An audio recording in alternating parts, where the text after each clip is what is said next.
Bien, hermanos, muy buenos días.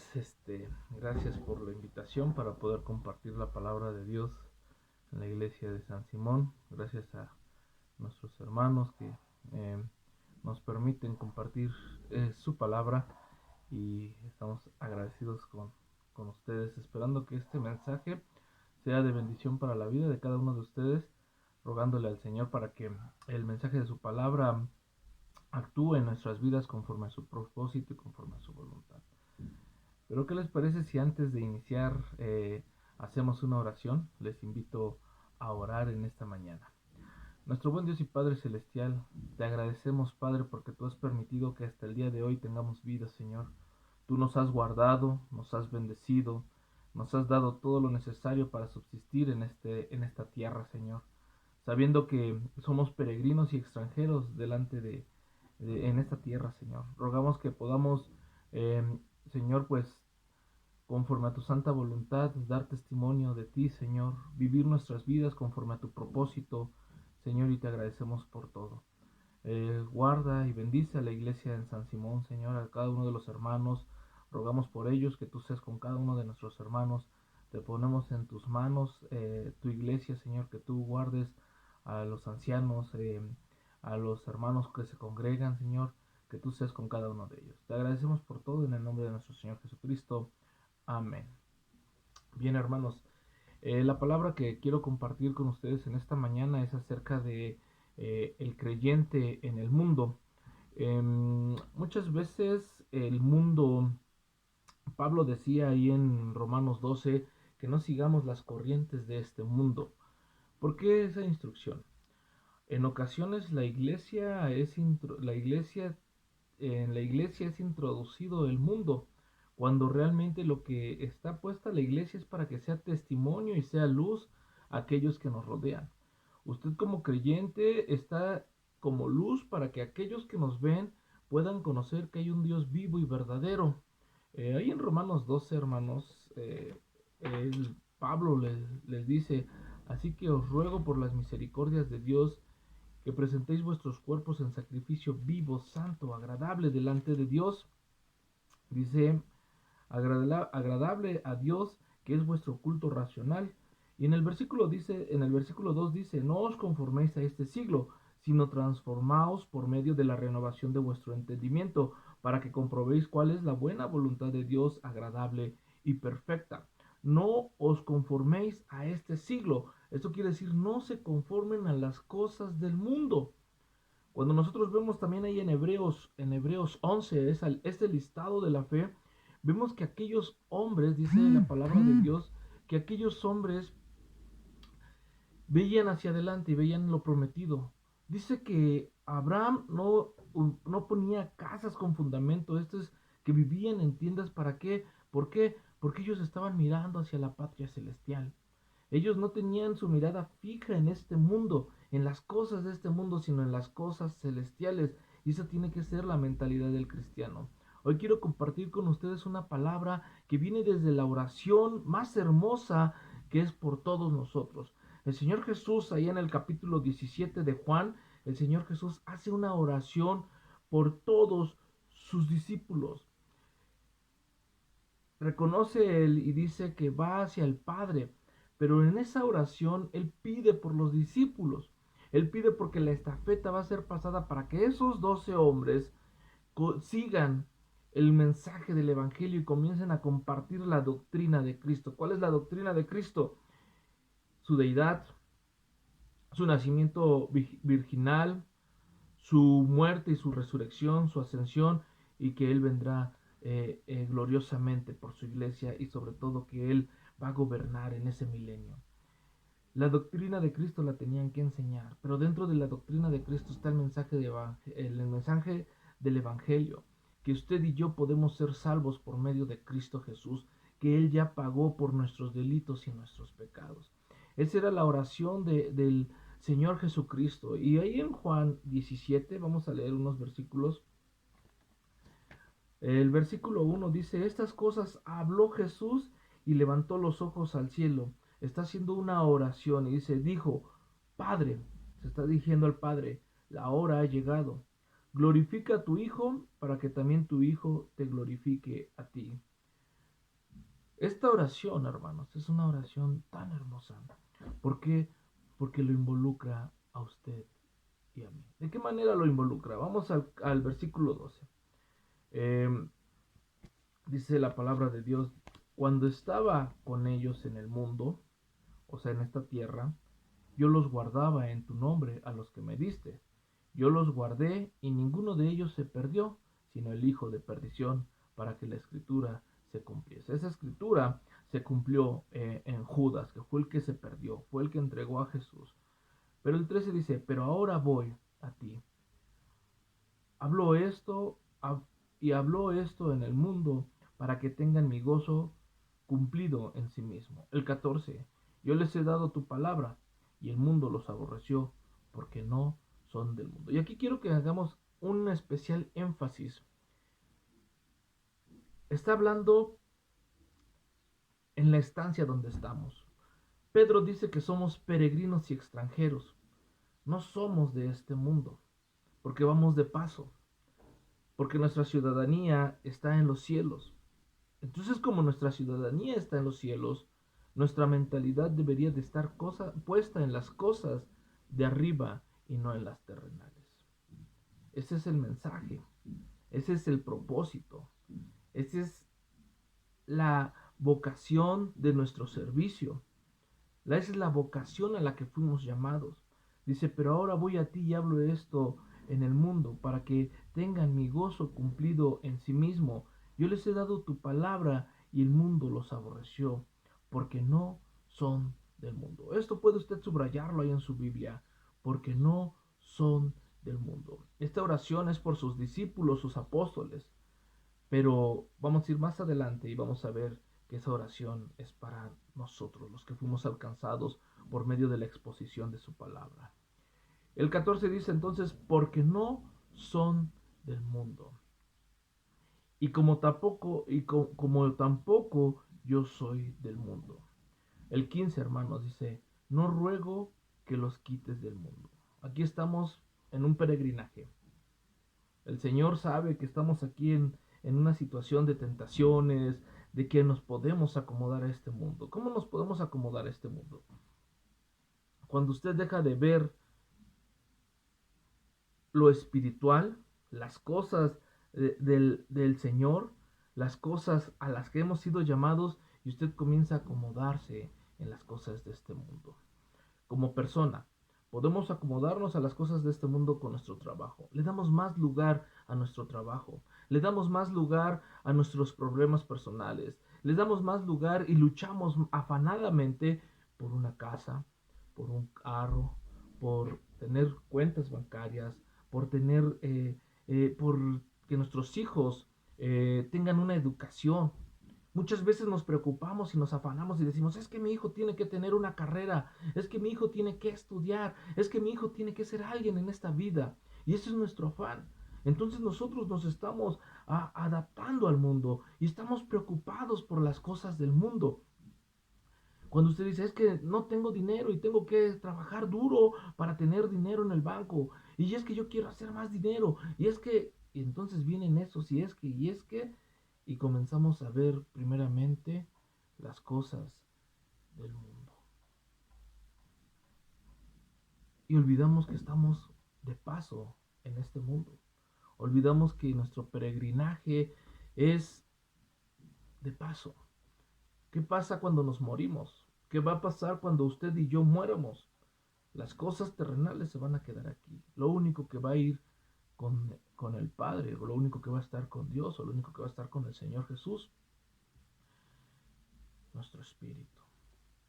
Todo lo que usted almacene, todo lo que usted haga en este mundo, sus casas, sus propiedades, sus vestidos, sus carros de lujo, se quedan aquí. Pero es que, hermano, yo no tengo casas ni carros de lujo, pero sí la educación de mis hijos. ¿De qué sirve que su hijo tenga una carrera profesional si en su vida espiritual no crece su hijo? Lo que nos deberíamos de preocupar, hermanos, es porque nuestros niños, esa nueva generación que viene, crezcan espiritualmente. Lo que deberíamos preocuparnos, hermanos, es porque esa generación que viene atrás de nosotros busque sinceramente del Señor. Hermanos, muchos de nuestros hermanos ancianos, nuestros hermanos que tienen conocimiento de la palabra, están muriendo. Muchos están partiendo con el Señor. ¿Qué pasa con nuestras generaciones? Muchas veces como padres nos preocupamos más porque nuestro hijo tenga una carrera y una profesión, pero no nos preocupamos de su vida espiritual. Le damos mucho énfasis que tiene que estudiar y que tiene que prepararse en esta vida, pero nunca le damos énfasis a que podemos tener pastores en nuestros hijos, que podemos tener maestros de escuela dominical, que podemos tener siervos que sirvan al Señor y lleven el mensaje de su palabra. Cuando usted se ha preocupado porque tengamos un misionero dentro de nuestra familia que vaya y predique el evangelio a otras partes? Y ese es el mensaje. Dice, no ruego que los quites del mundo, sino que los guardes del mal. El Señor Jesús nos está diciendo, porque no son del mundo. No ruego que los quites del mundo. Tenemos que caminar en este mundo. Pero lo único que pide el Señor, sino que los guardes del mal. Y nuevamente en el 16, hermanos, dice, no son del mundo, como tampoco yo soy del mundo. Fíjense la constancia. Fíjense la redundancia que existe en el no son del mundo. Y vamos a leer dos citas, hermanos, dos citas que nos reafirman qué es lo que pasa cuando nosotros tenemos la amistad con el mundo y nos conformamos a este mundo. El mensaje de su palabra no es para... el mensaje de su palabra en esta mañana es para que nosotros podamos decir, Señor, pues si en algo estoy haciendo mal, quiero caminar directamente contigo y quiero caminar bien contigo, Señor. Usted no se sienta agredido, sino al contrario, que usted busque y renueve su vida delante del Señor. Una generación nueva está saliendo. Una generación que siente que no tiene santidad en el mundo. Una generación que se está adecuando a las cosas del mundo. No vemos esa luz a la que hemos sido llamadas. Vemos jóvenes que se están conformando en las iglesias y que no tienen una vida espiritual. Fíjense lo que dice Santiago 4:4. Vamos allá a Santiago 4:4, hermanos.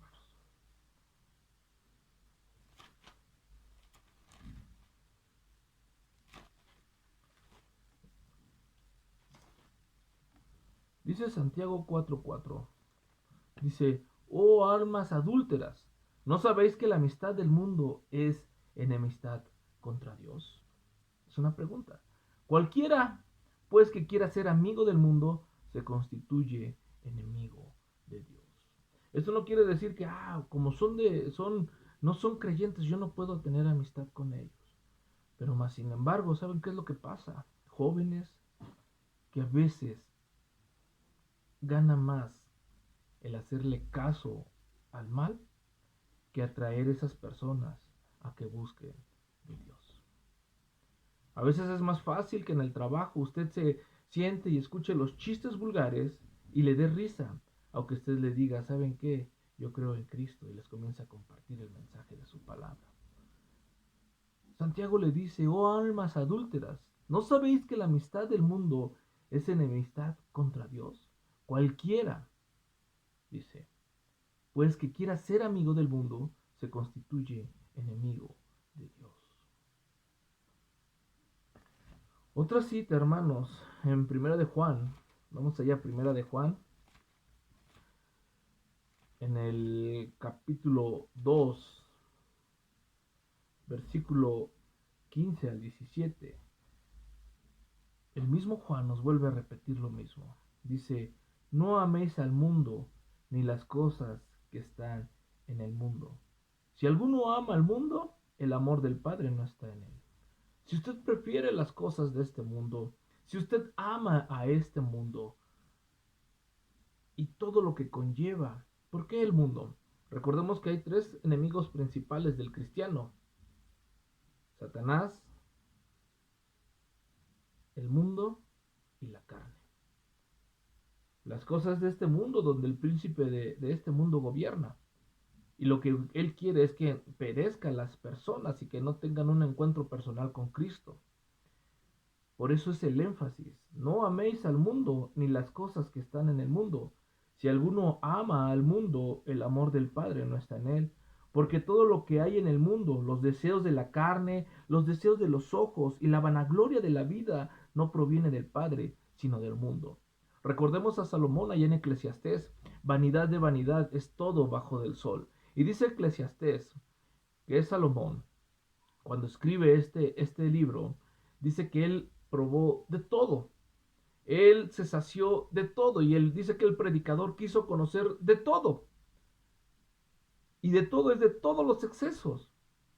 Y esa carta nos habla, o ese libro nos habla de que él probó de todo. Y al final que dice, joven, disfruta de los placeres de esta vida, pero sobre todo esto te juzgará Dios. Pablo decía, todo me es lícito, mas no todo me conviene.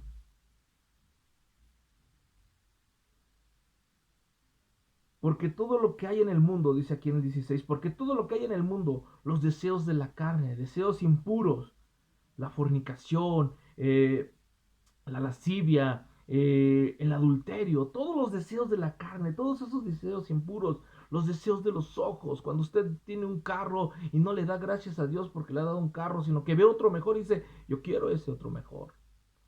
Y cuando nos volvemos compradores compulsivos y decimos, yo quiero eso que está saliendo en la tele, porque es mejor, porque me hace sentir bien, porque voy a sentir que soy de clase.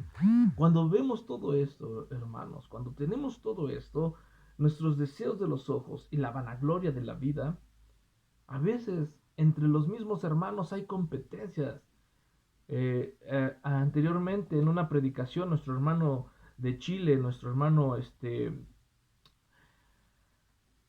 ay, se me fue el nombre del hermano. Nuestro hermano Fabián, perdón, Fabián de ahí de Luisiana nos decía que una vez fue a una iglesia ya en Santa Fe, pero decía claramente para hermanos pudientes, para hermanos que tengan dinero. La vanagloria de este mundo.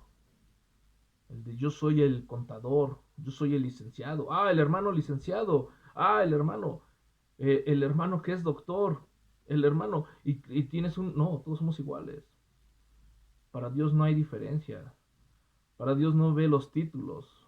Para Dios ve el corazón, el servicio. Usted puede ser doctor, pero no hace nada en la congregación donde asiste. Usted puede ser abogado, pero por el título de abogado usted nada más quiere estar en el púlpito y no recoge ni un papel, ni ve por el templo, el lugar donde usted se reúne, por el local donde usted se reúne. El Señor ve el servicio. Entonces es lo que estamos siendo llamados.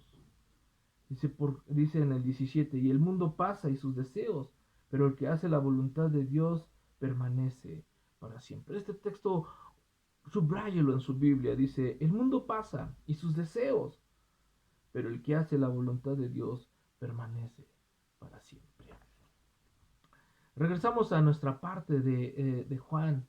Dice ahí en 17:17, que es un versículo muy hermoso, dice, santifícalos en tu verdad, tu palabra es la verdad. Solo hay una verdad. Jesús dijo ahí en el 14, dice, yo soy el camino y la verdad y la vida y nadie viene al Padre si no es por mí. Aquí en Juan 17:17 dice, santifícalos. Una santificación que es constante. Una santificación que nuestro peregrinar es a través de su palabra. Tu palabra es verdad. Dice, como tú me enviaste al mundo, así yo los he enviado al mundo. Esto es, que pasa la estafeta al Señor Jesús para que ahora estos hombres compartan el mensaje del Evangelio y en la doctrina de Cristo. Dice, yo los he enviado al mundo, dice, y por ellos yo me santifico a mí mismo, para que también ellos sean santificados en la verdad. Pero fíjense, hermanos, el versículo 20, y es el hermoso versículo donde usted y yo estamos presentes ahí. La palabra de Dios nos enseña que nosotros, Dios nos ha amado de tal manera que entregó su vida por amor a nosotros, el Señor Jesucristo.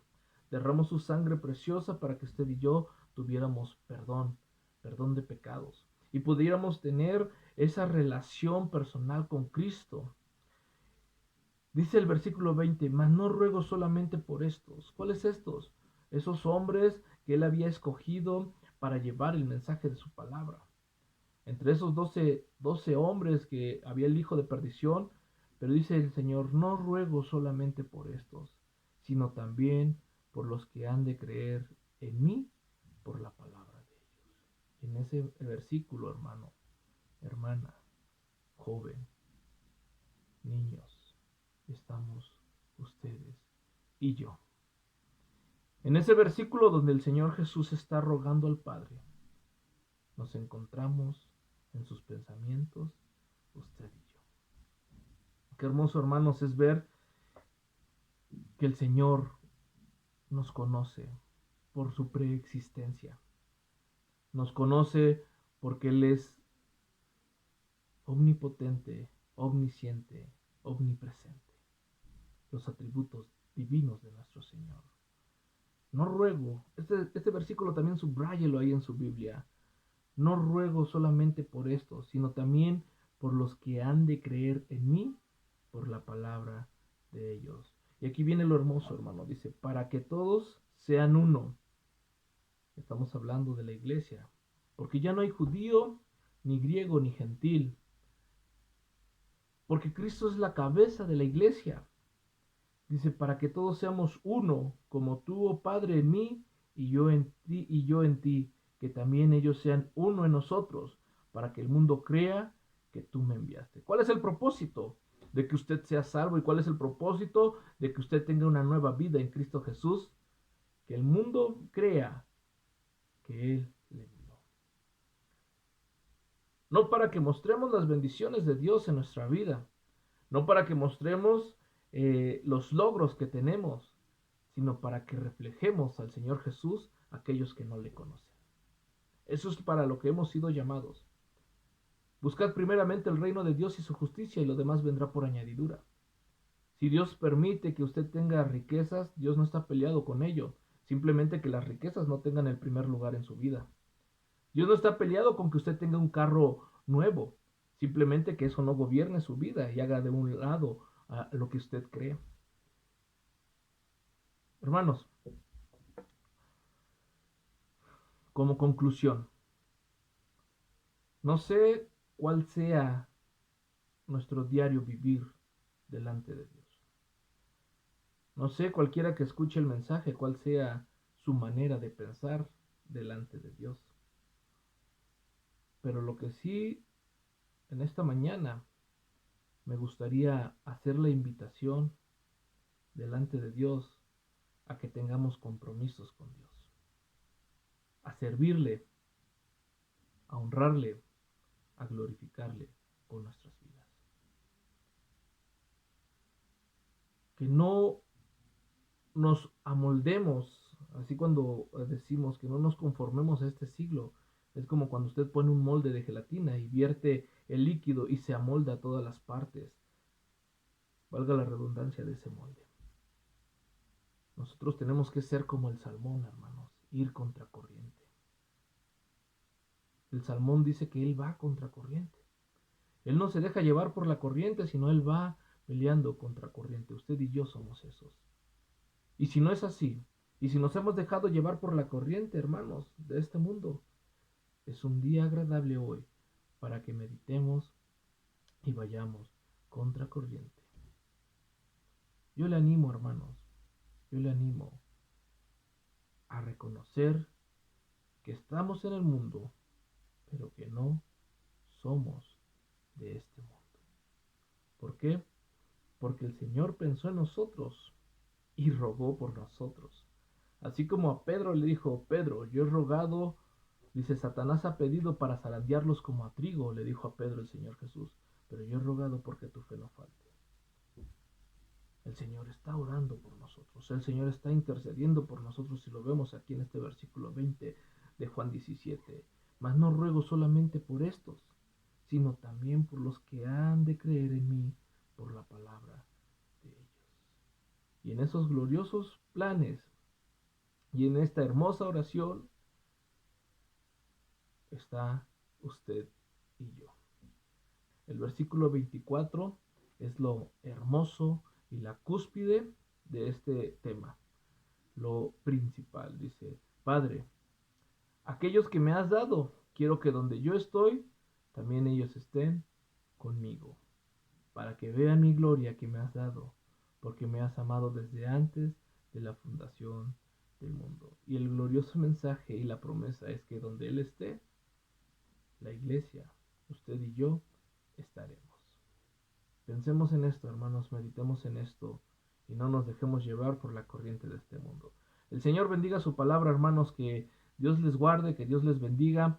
Un fuerte abrazo a cada uno de ustedes, hermanos. Pues ya queremos reunirnos físicamente. Esperemos en el Señor y roguemos al Señor porque pronto pueda hacer esto y podernos nuevamente eh, abrazar con ese amor fraterno que hay entre cada uno de nosotros. El Señor bendiga su palabra.